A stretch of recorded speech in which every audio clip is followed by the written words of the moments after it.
Queridos amigos, bienvenidos a este nuevo episodio de Epistamanía Fórmula de Salón. Este era un episodio que en principio no estaba previsto, pero las circunstancias nos han obligado a hacerlo con celeridad.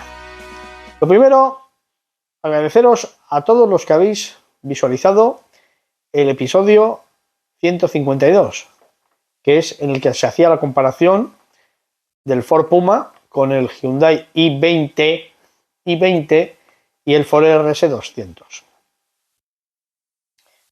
Y como os decía, aunque no nos tocaba este vídeo ahora, me ha tocado hacerlo por un par de cuestiones que voy a explicar.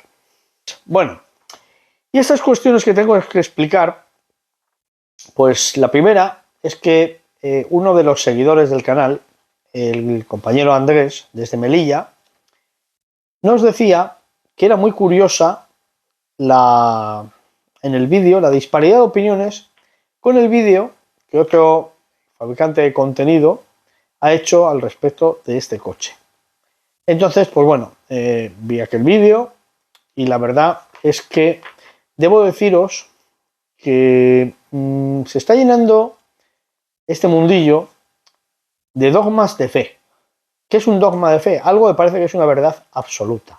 Porque lo ha dicho fulanito en YouTube o venganito en YouTube, tiene que ser la verdad absoluta.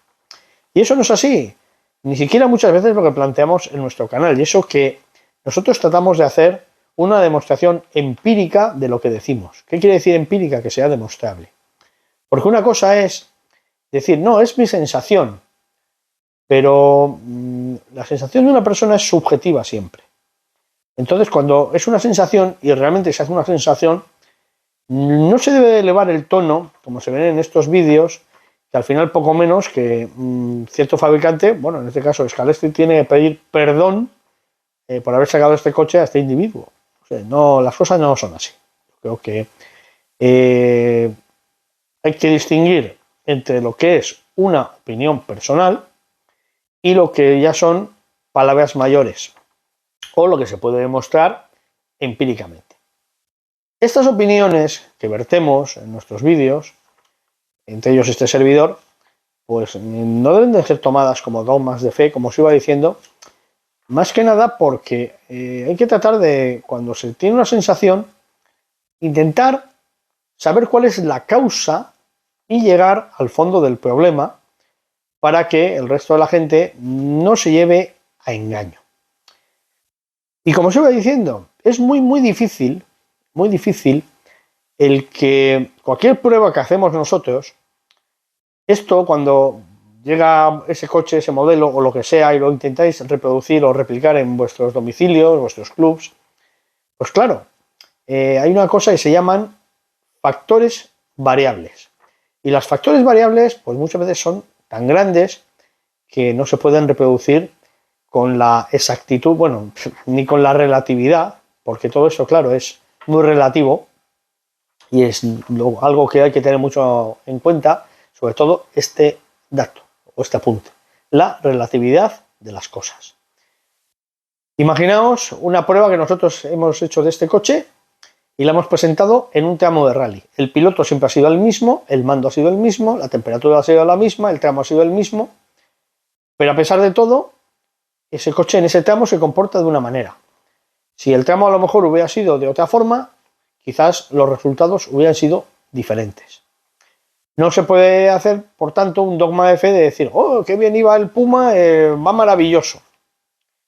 Porque a lo mejor en otro tramo no va tan maravilloso.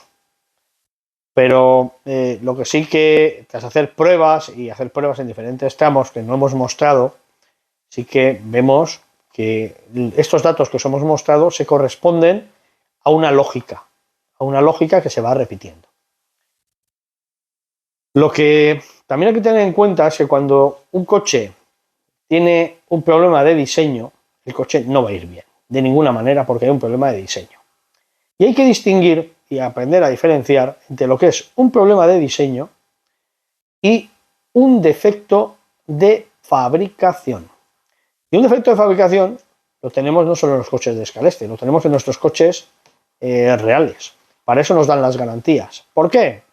Pues porque ese día Chinlu o la señora Chumino tenían mal día Y como es el caso de este vídeo del que os estoy hablando, que me comentaba Andrés, lo he visto muchas veces, pero en el primer momento que vi el vídeo ya me di cuenta del detalle.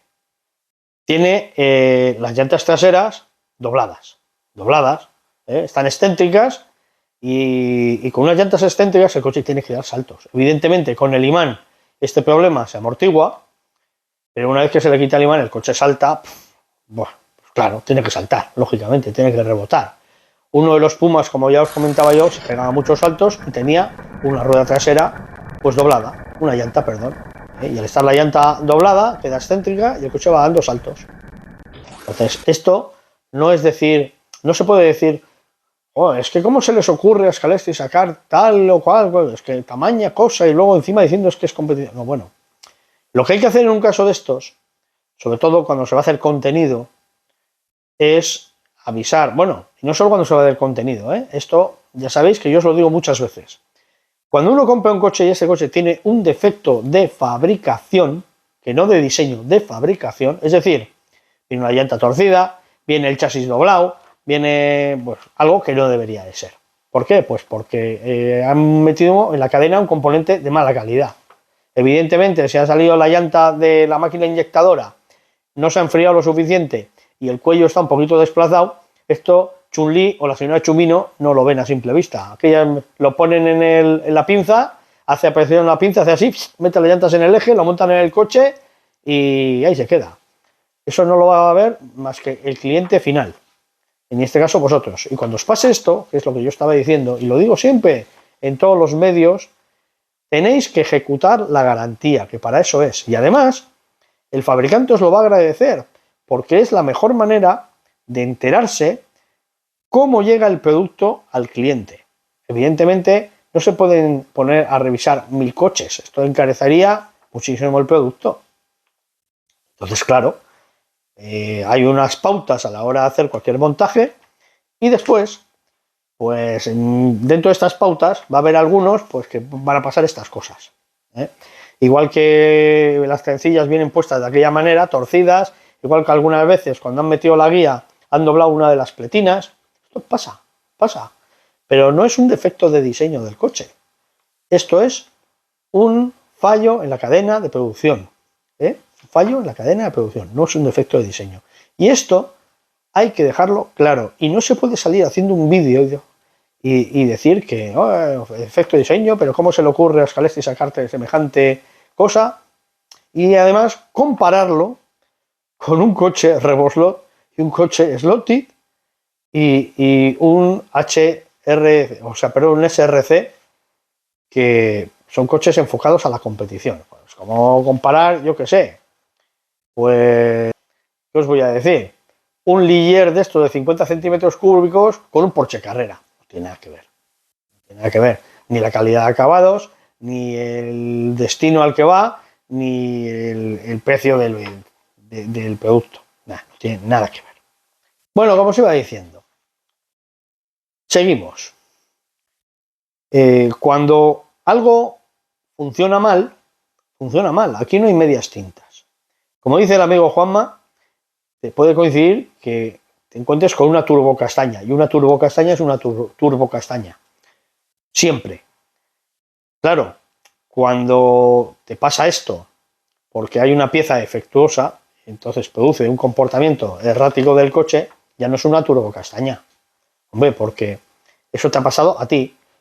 Y a lo mejor le ha pasado a otros 500. Vamos a suponer que hay 500 modelos, o sea, 500 vehículos fabricados, la mitad de la producción, que ha traído una llanta trasera doblada. Pues esos 500 se comportarán mal. Pero los otros 500 que han venido con las llantas bien, pues sus dueños estarán encantados con ellos. Efectivamente, como os decía, hay que tirar de garantía. Tira la garantía y os cambiarán el coche o os cambiarán el eje trasero. Y una vez que se solventa este problema, lo que vais a ver en el comportamiento del coche es un resultado parecido, digo parecido, al que nosotros os hemos mostrado.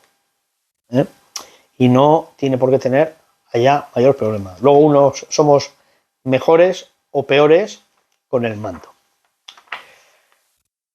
Bueno, la segunda cuestión por la cual he hecho este vídeo es porque en los comentarios, y esto es mucho de agradecer, pues por ejemplo, un seguidor llamado Miguel Ángel nos hacía una pregunta muy interesante. Recordar que yo en un momento del vídeo, al final, cuando daba mis impresiones, hice una declaración en la cual... No, la vamos a ver mejor. Así queda mucho mejor dicho. Y sobre esta declaración que hacía sobre la posible mejora del coche, pues Miguel Ángel me hacía la siguiente pregunta. A ver si no era un poco absurdo querer un coche 4x4 y luego ponerle neumáticos delanteros sin agarre. Entonces, bueno, lo primero es que vamos a ver qué es lo que yo decía. Si lo dejamos un poquito perfilado, corrigiendo esas cosillas que os hemos dicho, y con unos neumáticos atrás M080 y adelante, en vez de los originales, porque siempre han sido los originales, le ponemos unos de perfil más bajo, seguramente podemos sacarle mucho mejor rendimiento. Seguimos. Como hemos podido ver, yo no afirmaba categóricamente. Lo único que dije es que, afirmando de cómo había una posible mejora, decía, seguramente, poniendo neumáticos de perfil bajo, podrá mejorarse. Y esto ya lo he dejado claro en los comentarios con Miguel Ángel, porque no es lo mismo utilizar unos neumáticos de perfil más bajo, que es lo que yo decía, que unos neumáticos con menor agarre. Son conceptos diferentes. No hay que confundir los conceptos. Yo me refería a que las ruedas tuvieran un poquito menos de diámetro adelante. Y esto nos ha llevado a pensar en hacer estas pruebas, que os vamos a mostrar ahora, de una forma que todos podáis hacer la misma prueba en vuestra casa con las mínimas variables posibles. Es decir, variables siempre hay, porque ni la temperatura es la misma, ni los tramos están en las mismas condiciones, porque ya sabéis que de un tramo a otro siempre hay diferencias, pero vais a ver de qué manera vais a poder probar esto que os vamos a enseñar, y me gustaría que nos compartierais con nosotros si llegáis a unas conclusiones que seguramente serán pues parecidas. Así que vamos a ver este vídeo de pruebas sobre el Puma, cambiando neumáticos, y vamos a ver qué no sensaciones, qué datos hemos obtenido. Datos que, como os digo, vosotros vais a poder reproducir, si no al 100%, de una forma pues muy parecida. Muy parecida. Vamos a ello y volvemos con los comentarios de los datos. Bueno, y aquí también tenemos a nuestro amigo el Puma, el cual vamos a utilizar como conejillo de indias para ver y contestar a la pregunta de Miguel Ángel. Y entonces lo que vamos a hacer es medir la velocidad. Pero como no todos tenemos un veloláser en casa, y he decidido que, como ya os he dicho, que nada es verdad, todo es mentira, todo es del color del que es algo que se mira, el medir una magnitud que sí que puedo, que es la tensión. Y entonces vamos a medir la velocidad a la que va el coche en función de la tensión de alimentación, hasta el momento en que el coche descarrila, para lo cual tenemos esta fuente que tenemos aquí, regulable. Bueno, vamos a empezar a alimentar la fuente y el coche se pone en marcha. Como veis, pues rueda sin más problema. Situación, coche sin imán, ruedas de origen. Hay que decir que hemos medido las traseras, porque están un poquito más desgastadas, y las traseras tienen un diámetro externo de 19 milímetros 15 centésimas, y las delanteras también son las originales y tienen 19 milímetros 5 centésimas, o sea 5 décimas, perdón. 19,50 adelante, 19,15 atrás. 3,77 voltios y vamos a ir subiendo la tensión. Hasta el momento el coche se comporta bien. Aquí ya empieza a hacer cosas raras. Vamos a ir incrementando de décima en décima. 6,7. Ya vemos que empieza a pegar tropezones. 6,95. Y en 6,95 nos descarrila. 6,7, 6,8 es la velocidad máxima que tenemos con el coche de origen. 6,7. Vamos a dejarlo ahí. Y efectivamente, 6,7 es la velocidad máxima de origen. Y esta es la velocidad patrón, que nos va a servir para ver las posibles variaciones. Apagamos y lo primero que vamos a hacer, 6,7, anotamos. Lo primero que vamos a hacer ahora es anotar esto, 6,7 velocidad patrón. A vosotros os puede salir otra velocidad patrón por el estado en el que esté vuestro tramo, tal. O sea, esto no es un término absoluto, es un término relativo, pero es válido. En nuestro caso, lo de origen supone que el coche se mantiene en el carril hasta 6,7. Y vamos a empezar a hacer modificaciones para ver qué variaciones hay, si mejora o empeora. Aquí tenéis la tabla de datos. Y lo concluyente que se puede sacar es que los mejores tiempos se han sacado con la tracción 4x4. El mejor tiempo con los neumáticos M081, los que más balón y más anchos tenían atrás, y los M080, 19x10, adelante.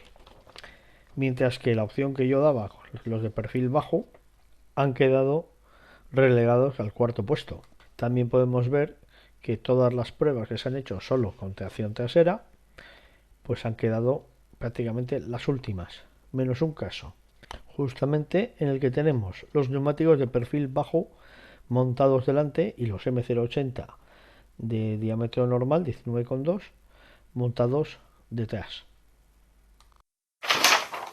Bueno, y como habéis podido ver en las tablas de lo que hemos obtenido, los resultados pues no eran exactamente lo que yo dije, supuestamente mejorarán. Bueno, de hecho, como habéis visto, y si quitamos las llantas delanteras, pues prácticamente se nos viene abajo, y si quitamos la tracción total, pues ya hemos visto los resultados.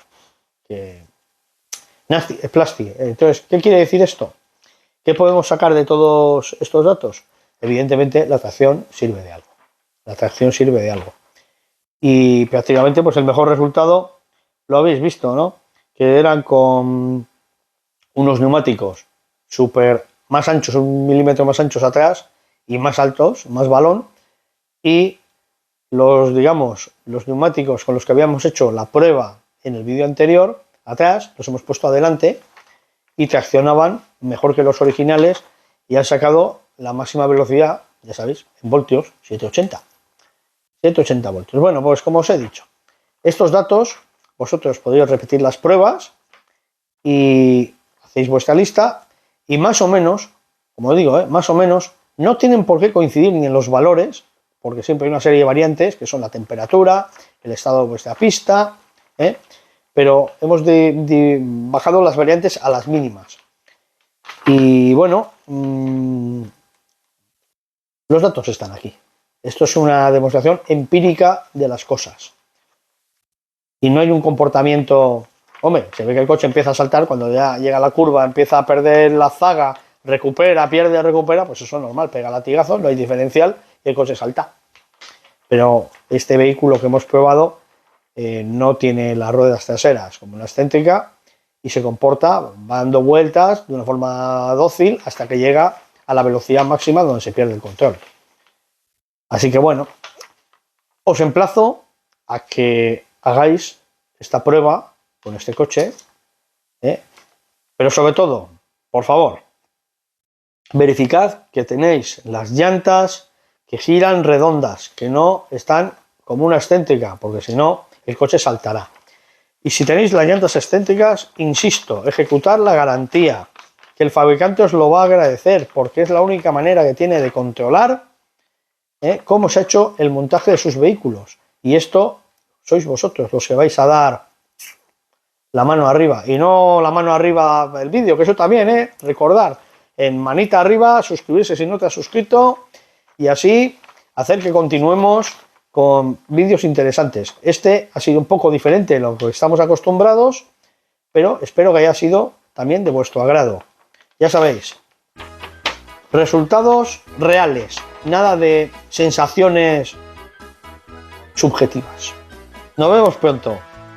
Cuidaros, disfrutad de la fórmula de salón y hasta el próximo episodio, amigos.